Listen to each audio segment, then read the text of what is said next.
আসসালামু আলাইকুম দর্শক, আজকে বাজার থেকে বেলে মাছ নিয়ে এটা রান্না করব আর এর পুরো প্রসেসটি আপনাদের সাথে শেয়ার করব।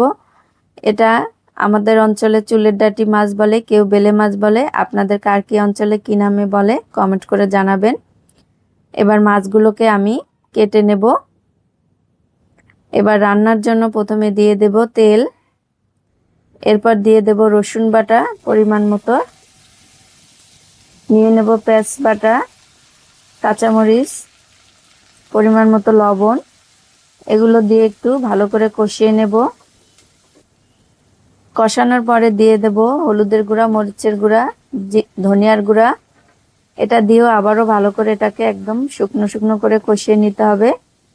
এটা কষানোর পরে কিছুটা পানি দিয়ে এটাকে আবারও ভালো করে কষিয়ে নেব।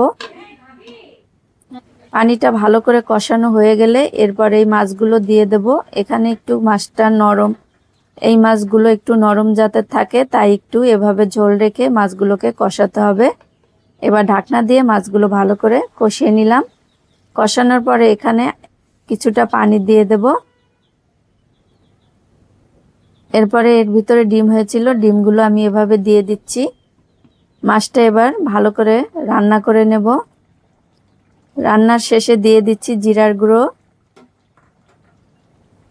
দিয়ে দেব ধনিয়া পাতা কুচি। এটা দিয়ে এটাকে 4-5 মিনিট দমে রেখে দেব।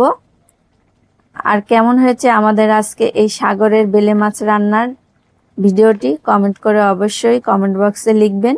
আপনাদের কার কার এই মাছ পছন্দ অবশ্যই বাসায় এভাবে তৈরি করে খেয়ে দেখবেন। খুবই মজার একটি মাছ, আমার কাছে ভালো লাগে তাই আমি রান্না করেছি, আপনাদের সাথে শেয়ার করেছি। দেখুন দেখতেও কতটা সুন্দর, কালারটাও অনেক সুন্দর হয়েছে। এবার গরম ভাতের সাথে জমে খাওয়া যাবে। আর আজকের মতো এখানেই বিদায় নিলাম। আসসালামু আলাইকুম।